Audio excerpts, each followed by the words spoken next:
Welcome to another episode. Oh, episode. That's not what I want to say. Let's not do that. Don't worry. Do you know There's what? many times. At one point, they need to do all the bloopers. There are so many of them. Okay, let's start again. Welcome to another episode of Faith in Media. I'm Carla Adebekun, your anchor, and we are delighted to be sharing our podcast platform today with Yolanthé. Yolanthé, welcome to Faith in Media. How are you today? I'm fine, thank you. Thank you so much for having me. It's really encouraging and exciting for me today because you're the first other podcaster that we've had as a guest on the Faith in Media podcast. So I feel like this is going to be a very interesting, kindred kind of moment together. But before I kind of gush on about all of your amazing accolades, it'll be great for you to kind of introduce yourself, tell us a bit about you and what you do. So my name is Yolanthé Fawehinmishares. I'm a journalist. It's actually quite hard describing what you do. Yeah, I'm a journalist. I'm a podcaster as well. And I interview Black writers across all mediums. I'm a journalist and I like that. And isn't that interesting when you're put on the spot yourself, like, what am I? Gosh, I have to put that into words. It makes us really have to evaluate that because most of the time or sometimes we find ourselves just existing and doing what we're doing every day. But to kind of put it in some kind of list or present who you are, I'm like, oh, actually, what does that look like? And from which side do I pitch it? Which is really funny that you were like, how do I describe that? So I felt that. That's so funny. Out of all of those things that you do, which one do you think of recent that you find yourself kind of leaning towards more, if at all?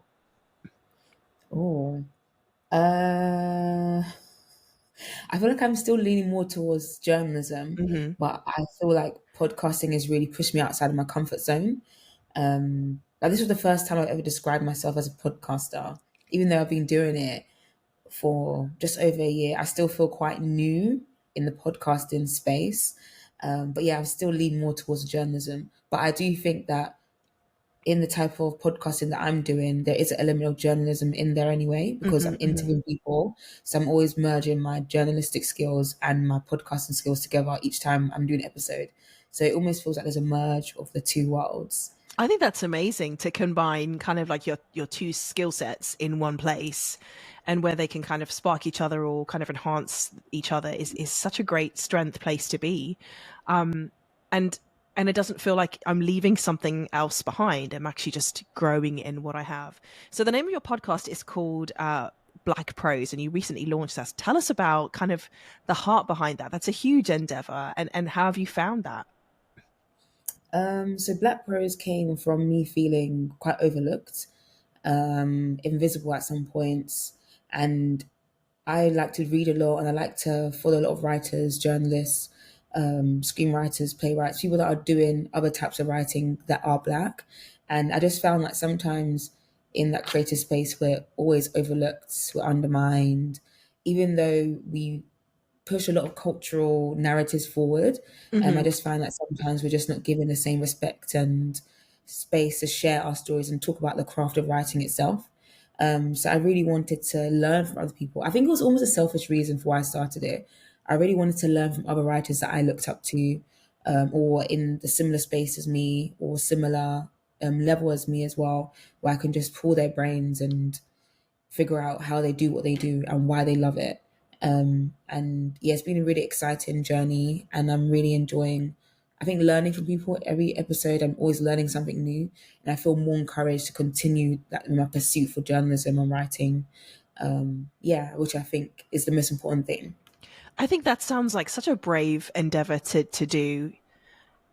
From what you've described, it felt that you felt like, where is the space for me? Often overlooked. So you created effectively a table of your own to kind of to create your own environment where you had a chance to glean from others that you really wanted to see visible. You made them visible by creating the platform. And I think that's super brave, actually.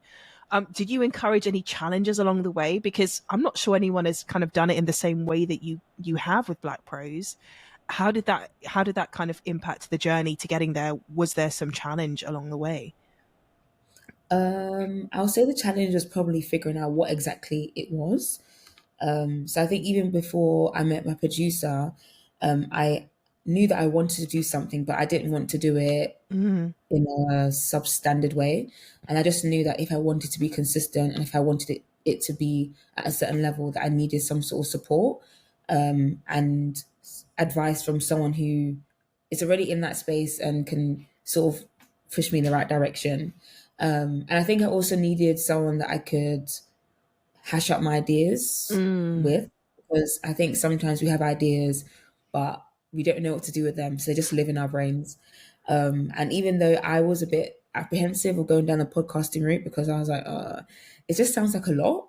And being on the other side, it is a lot, but I think I just wanted to make sure I do it properly and do it well.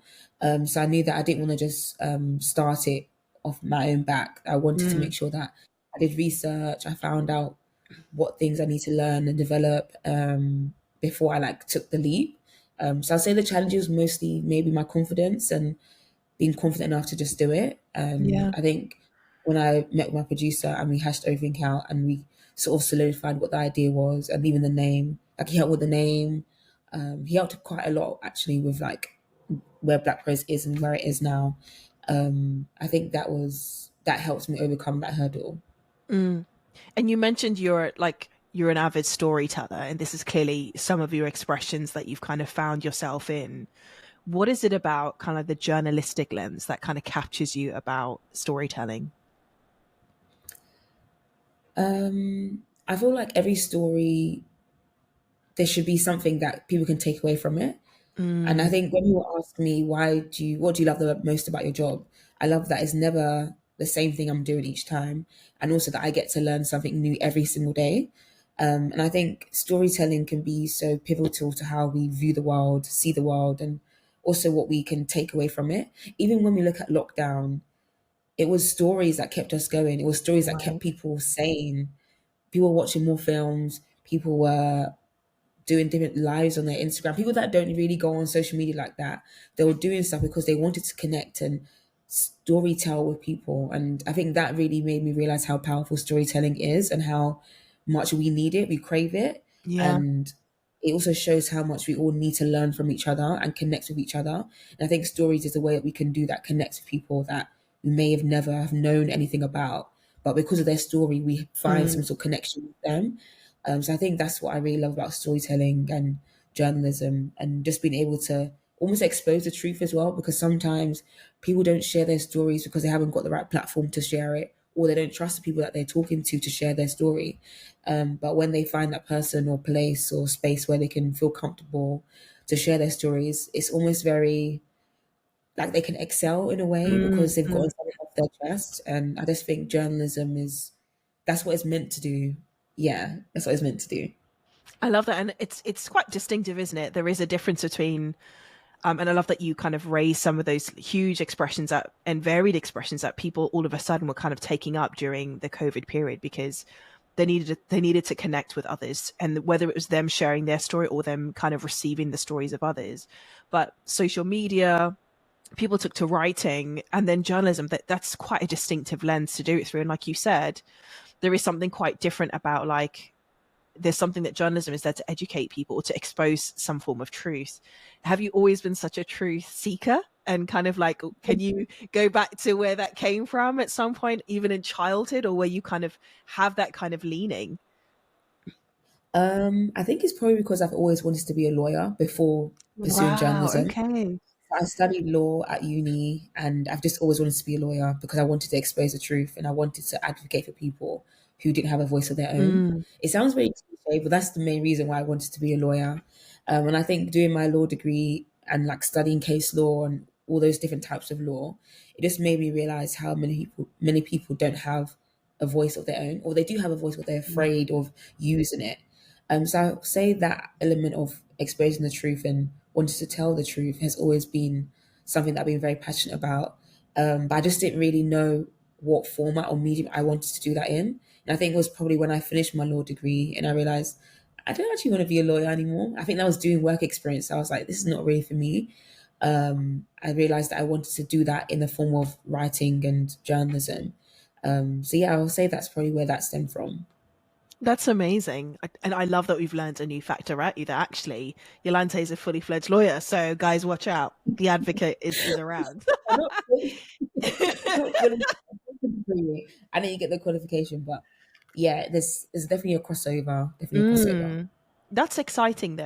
And this is our opportunity where we really get to delve into the nuances of our guests. It's never a linear journey, is it? So it's really exciting to hear like where those passions have kind of been formulated for you. Now, would you kind of describe yourself as someone who's in media that happens to be a Christian, or you're a Christian in media? Oh, that's a Yeah, good a tricky question. one. Oh, am I a Christian in media? Sorry, am I a Christian in media or Someone no? who's in media who happens to be a Christian. No, I think I'm a Christian in media. Okay. Yeah, I Unpick think I'm a that for Christian us. I'd in love to hear media your thoughts on that. because I feel like it informs the type of stories I'll pitch and the type of story or the way I'll tell certain stories, or even Hmm. my viewpoint.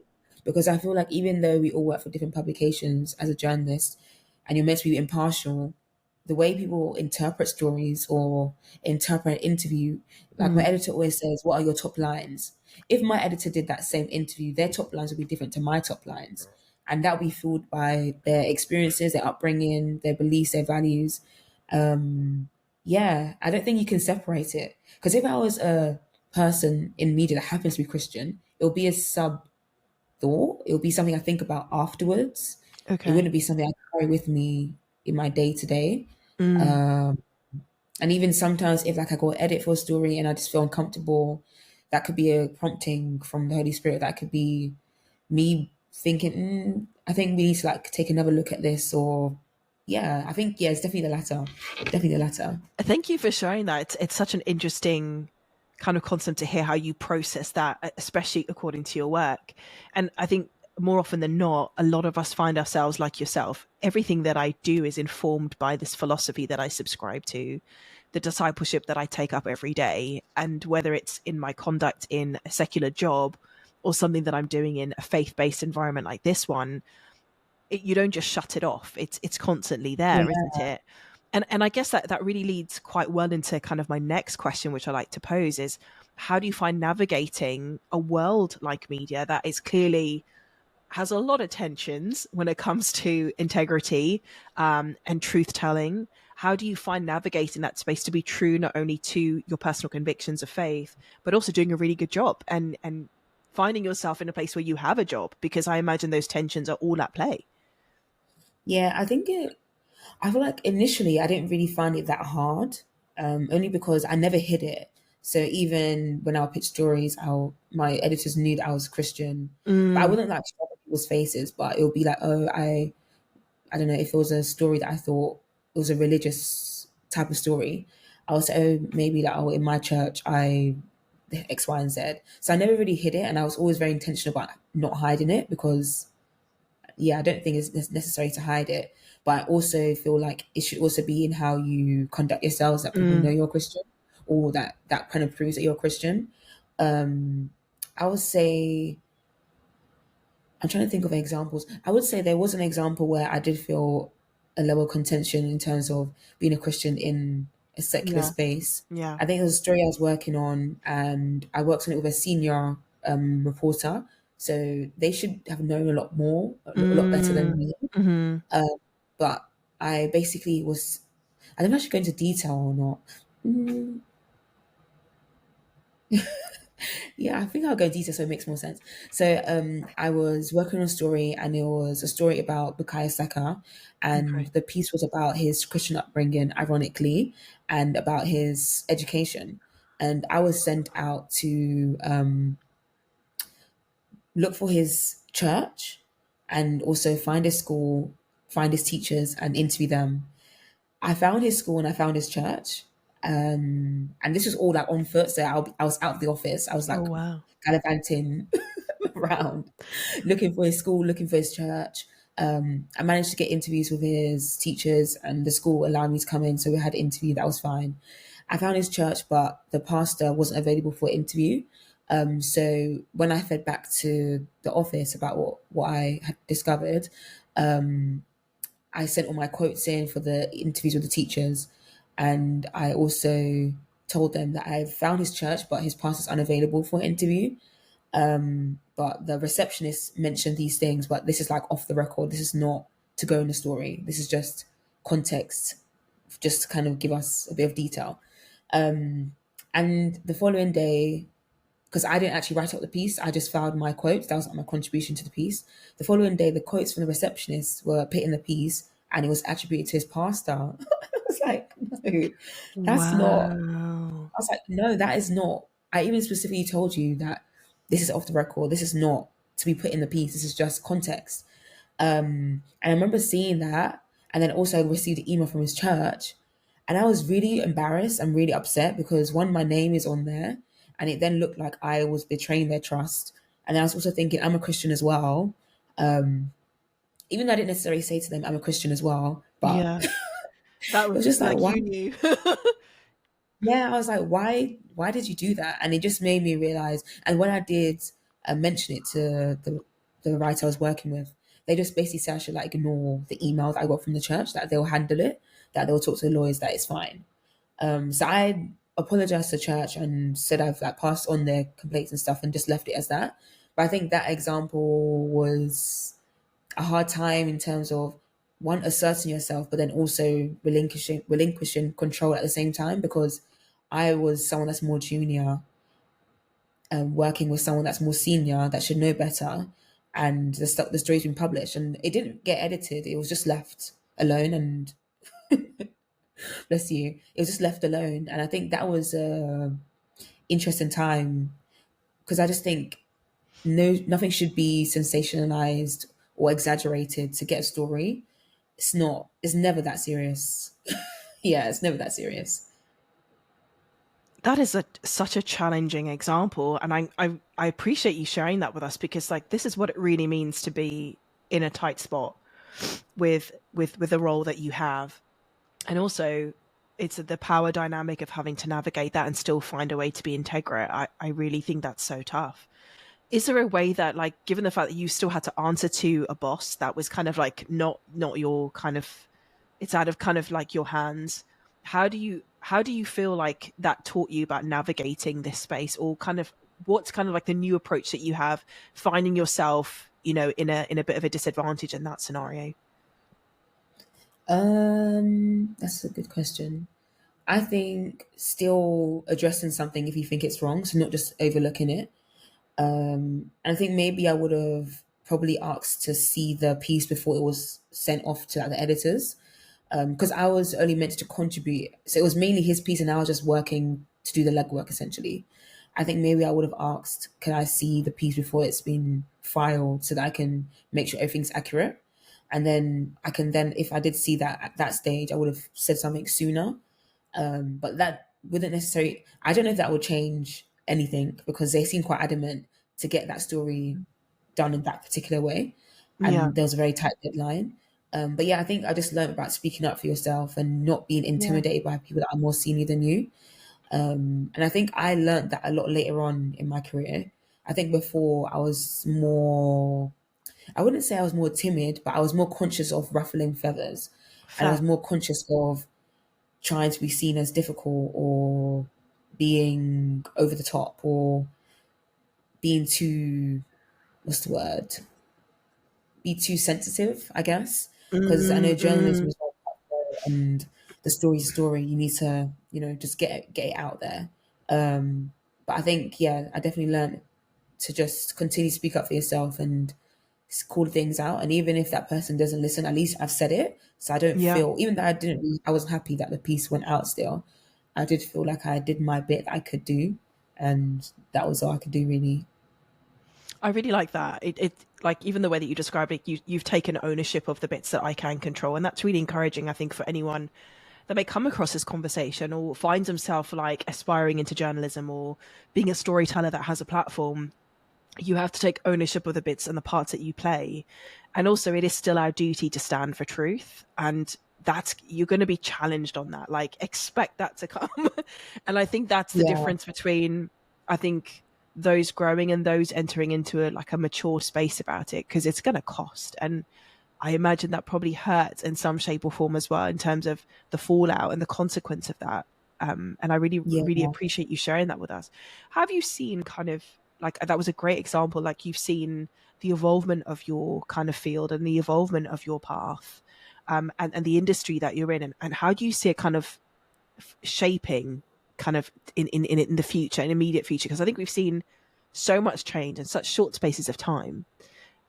What have you seen has been a trend, and how do you see it kind of evolving further? I feel like the trend is still the whole thing of being first, Mm, over being right. And I think that's been like an ongoing trend in journalism, which I sort of grapple with, because I understand why you want to be first, because that's an exclusive. That means yeah, you've got a story first. But I think sometimes when people are trying to pursue stories first, they get a bit sloppy with the other things that are important in terms of getting things right. Or you're scared another journalist is going to get the story before you or put it out before right. you. So I think that's always been a trend that I think is, I would say, is getting worse, because you see so Wow. many stories that are, yeah, that aren't really genuine, or they could be old stories that have been republished, or they could be stories that are just not true, essentially. Mm, mm, I think that's probably one trend that I would say that maybe I'm more concerned about. Even with, when you look at headlines, a story could be about something completely different, but then the headline is very clickbaity so that people can click it and read it. And I guess your job as a journalist is to make sure that the reader reads it to the end. Each paragraph needs to keep the reader reading. And I think we've taken that a bit too literally and think that people, I yeah. guess it's the whole thing about bad news or sensational news sells. And I think because journalism is in a very tough spot at the moment, especially when you look at America, so many publications are closing down, a lot of journalists are being fired, and publications are now scrambling to think of ways to continually get money and engage their readers to keep things afloat. I'll say another trend that is cropping up is AI. I still have a very love hate relationship with AI because Tell us I more guess about that. I'm glad that you went there, because it is a very kind of both exciting prospect and also quite a scary one.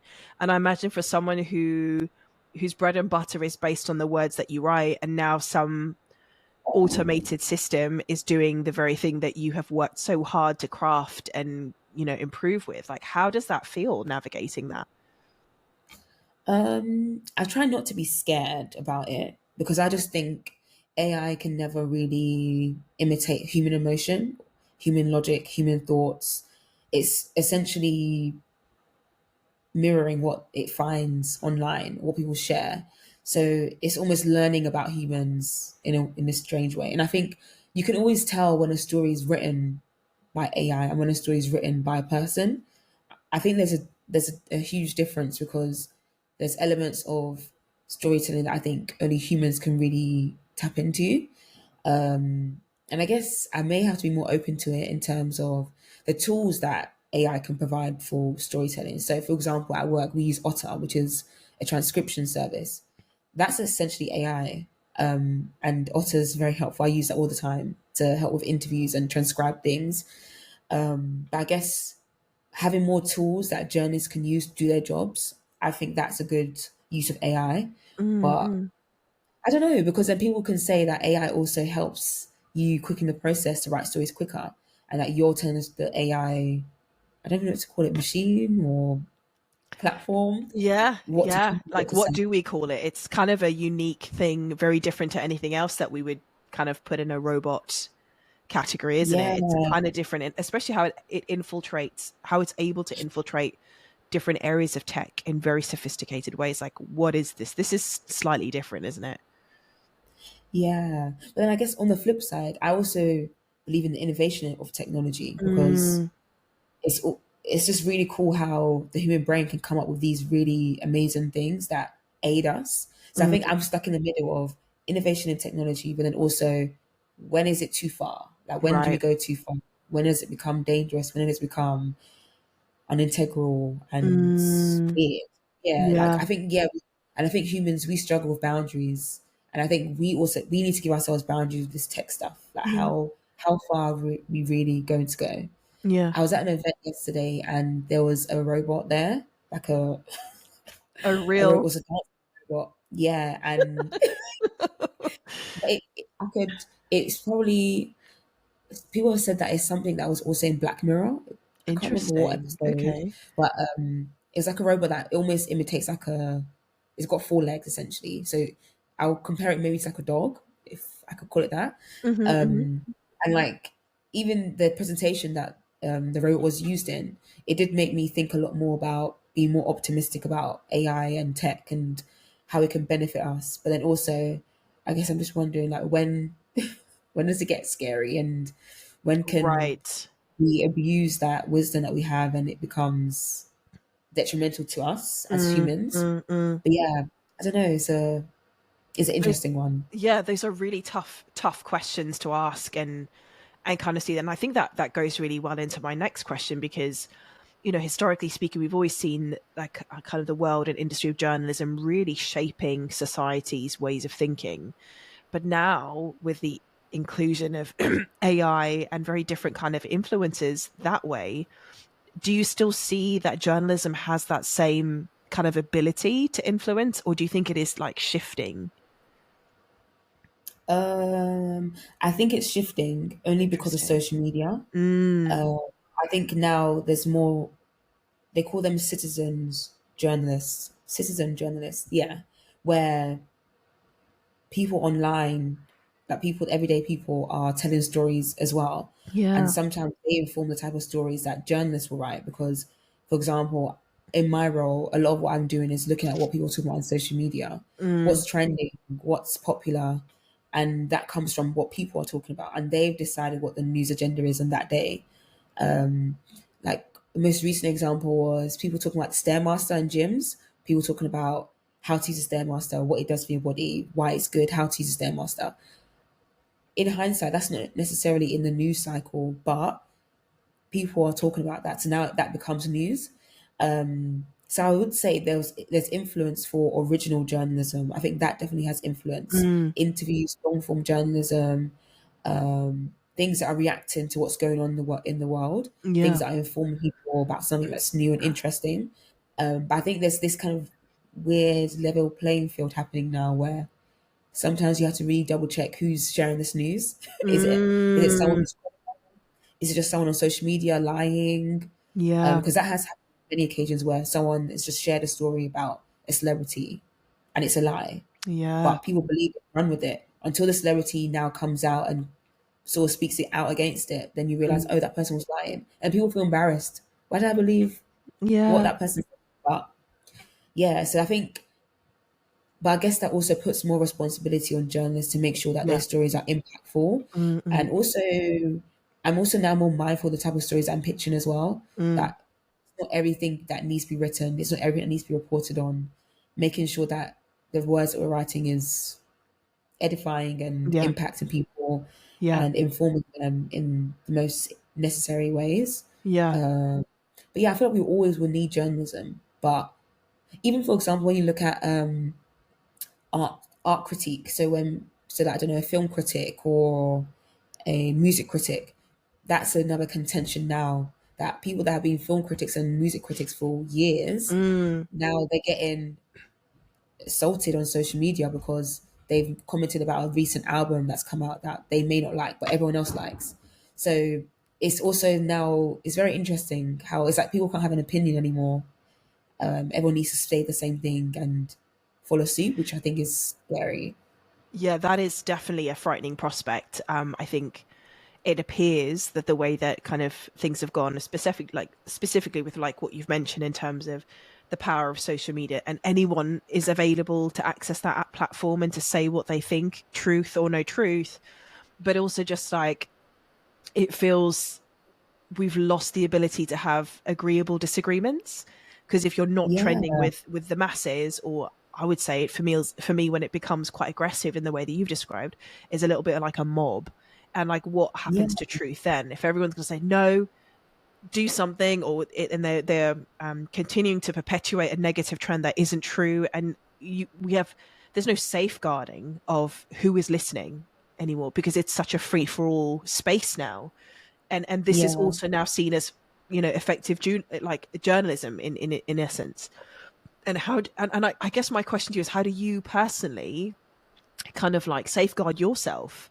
You're in the thick of having to hear and be exposed to so many like trends and influences, and I can imagine some are edifying, some are not as edifying, and like you have to be almost a mediator and a gatekeeper to that. How do you kind of keep yourself sane and keep your balance of like how this can impact you in positive and negative ways? I think that would be really interesting for our young people wanting to navigate into journalism, and just out of interest for me, just as a sense of care for you. I feel like my relationship with social media has changed quite a Mm, bit, especially because I'm always meant to be on there to make sure I know what's the latest thing that's happening. And I think at first I did find that quite overwhelming because it means that you always have to be switched on. And the only time you can really switch off is when you're on annual leave. But I think I've learned to maybe allocate time to when I yeah. search on certain platforms, and also know when I'm using those platforms for leisure and when I'm using those platforms for work. Even though it is hard, because if I see something that sparks a story idea, I do bookmark it and save it for later and come back to it. But I think that's helped me realize how to interact with that platform. Yes. So if it was Twitter, if I'm just on Twitter when I'm not working, I feel like I probably spend more time on it. If I'm using it for Mm, work, sort of like scrolling through, just seeing what are talking points. I feel like I spend less time on social media when I'm doing it for work. When I'm doing it for myself, I think I spend maybe too much time on it because I'm just lounging around and it's not that serious. But yeah, I think having boundaries. I feel like also I'm maybe a bit more conscious of what I say online now. Or I just think, who cares?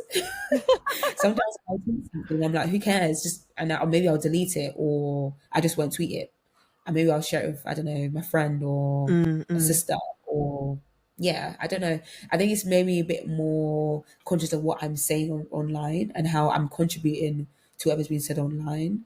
Um, it also makes me, I feel like it's also gotten a lot meaner as well. Even sometimes when I'm observing situations that happen online, I'm just like, wow, why is everyone so angry and mean and aggressive and everyone wants to be right, everyone wants to have the last word.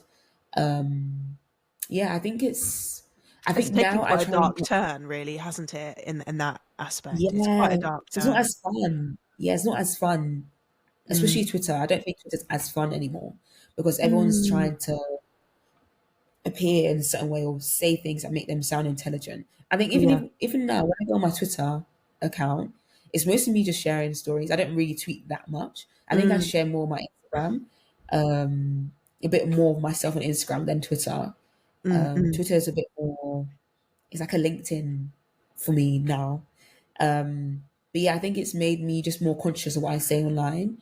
And I guess I'm also conscious of saying something that can be taken out of context or saying something that I haven't had time to really think through. So I Mm. think Twitter encourages opinions that you haven't really thought about. Mm. And I think that's also probably why people get into the issues on Twitter because you just say things that are off the bat essentially. Right. Right. But I think I really try and think about what I'm thinking.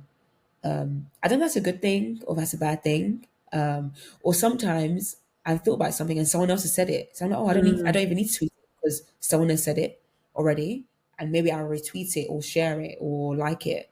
But yeah, it just made me more mindful of how I use my voice, I guess. I think that's such a great way to process it, but I can also imagine that's probably quite mentally exhausting because you're always going through a sense of evaluation all the time, which, to be honest, I think we could do more of and could use more of in even how we Yeah. interact with one another, especially on online platforms where we need to consider how the person that may read this or come across what I've put there may not have seen the context that I was referring to, and this could get interpreted in other ways and it can have X, Y, and Z outcomes. I actually do think we need to have a bit more personal responsibility and awareness of that. But then also at the same time, people should also, we've got to hear the voices of everyone. And I think for someone like yourself, who's particularly concerned about the visibility of those that come from Black and ethnic minorities within the prose space, within the literature space, journalism space. Like, if we don't have those conversations going, there's going to be a sense of like a very narrow view of voices available, and that's not the full picture. So it's so important that you still need to have those voices present, but there is that element of, we need to make sure that we are kind of like steering it in a way that is responsible. And I think that's the tension there, isn't it? It's what to give, Yeah. what to be present for, what to be visible about, what to be vocal about, and then also like be mindful of like who might pick this up later, because we're not here to create further division. We're here to add more voices to a bigger picture, which is Yeah. beautiful in diversity, right? How do you find juggling all these amazing things that you're doing and being a podcaster? A lot of our young mentees that come through our program with Christians in Media, and just those trying to navigate media space, are juggling more than one project at a time and still trying to put bread on the table. How do you find navigating that, as well as this full-time, very intensive job, actually? Uh, sorry. Big pause. Um, So I think that says a lot already. I think I feel like I'm still figuring it out. If Yeah, I'm being very honest, I feel like it's very hard to have a job that's very go go go go go and very full on, and then also have a good balance. But I think I'm really trying to find that work life balance. But I think it's also because I can also put a lot of pressure on myself to make sure that I'm doing what I need to do and doing it well.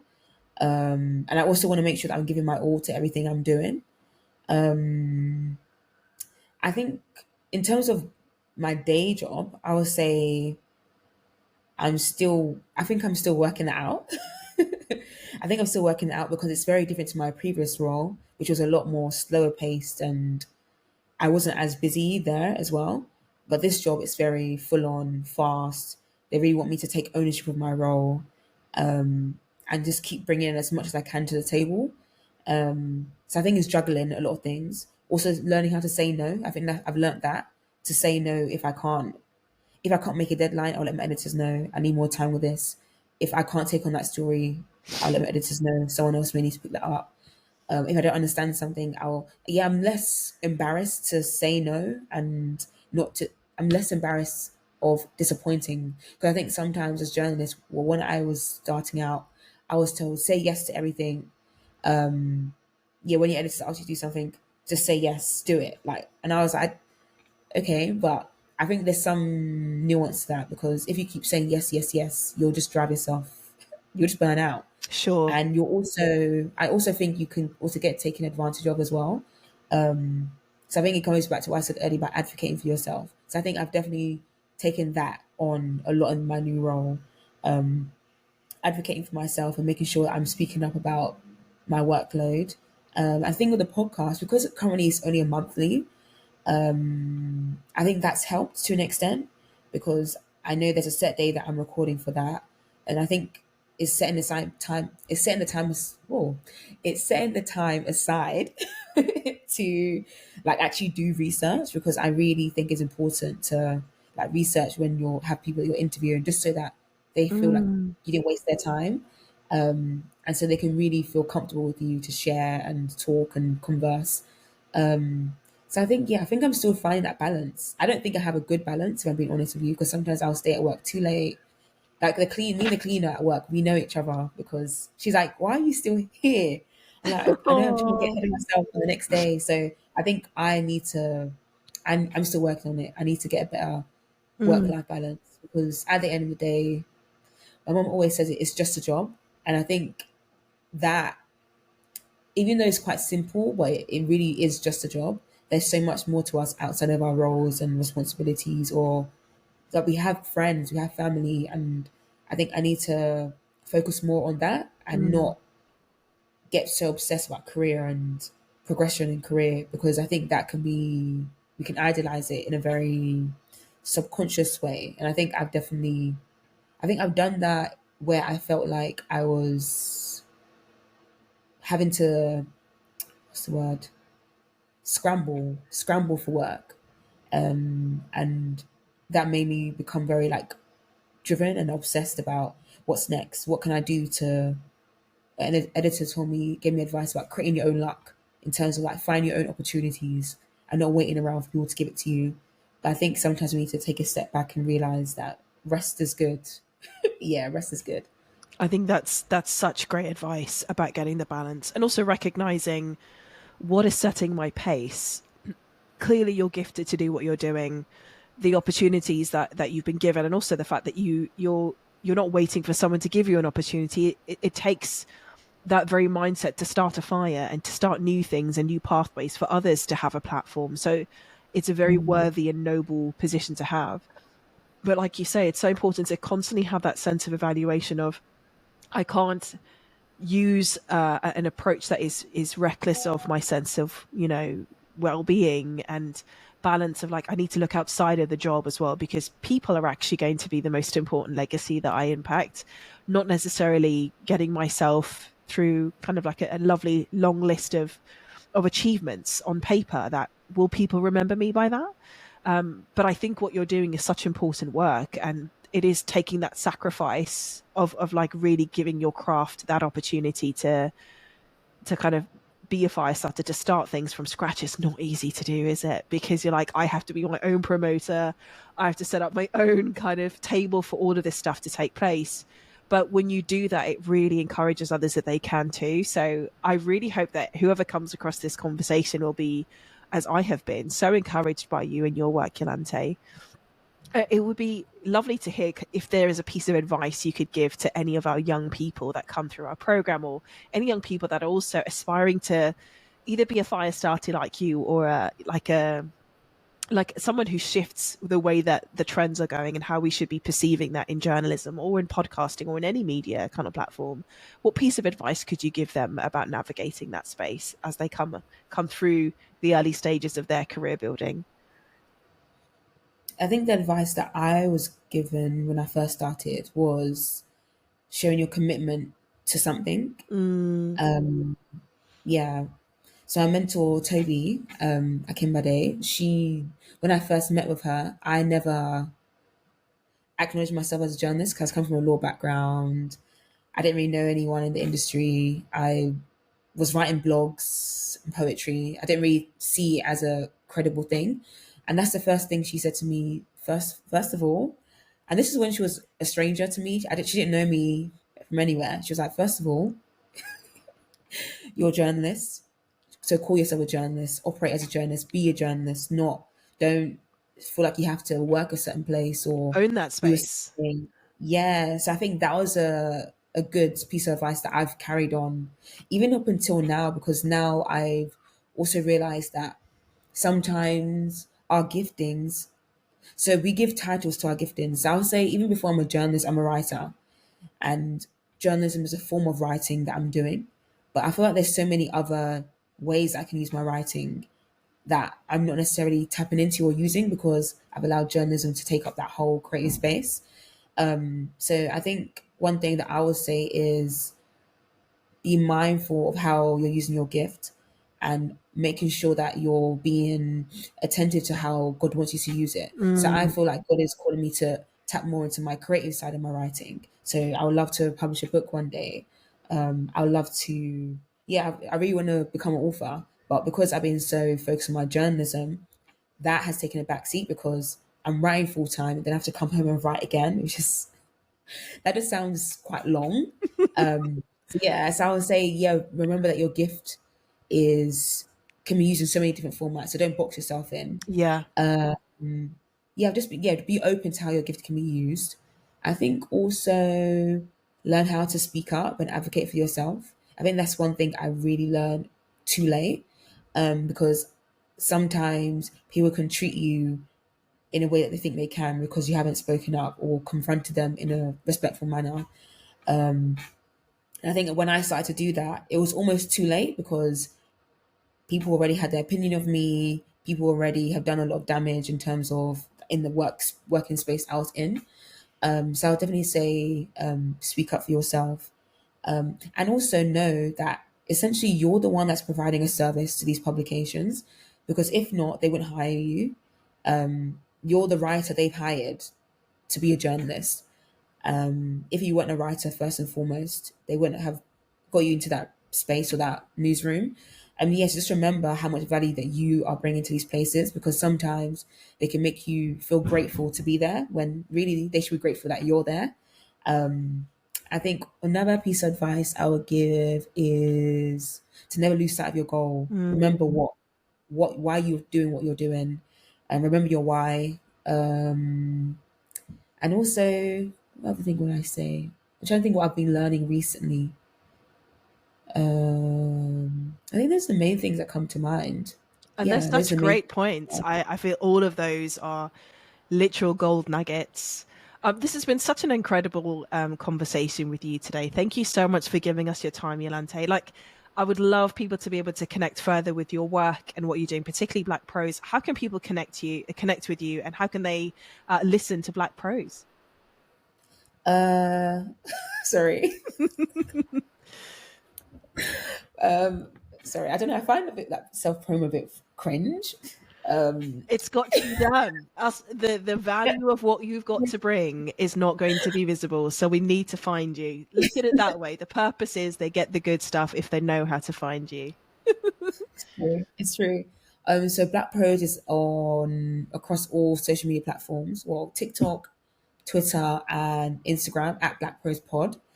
It's also on all streaming platforms, Black Prose Podcast. And in terms of my own personal socials, it's Yola Fawehinmi on Twitter and Yolanthé Fawehinmi on Instagram. TikTok, I'm only there for leisure. I don't post anything. I just watch. But Black Prose has a Twitter page.